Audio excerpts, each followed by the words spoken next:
Ako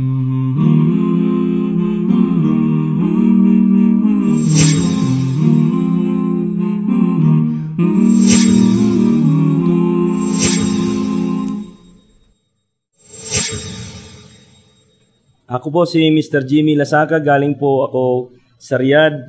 Nandito po ako ngayon sa Mercy Islamic Center para magbigay ng kaalaman tungkol sa solar technology. Ito po yung unang araw namin dito.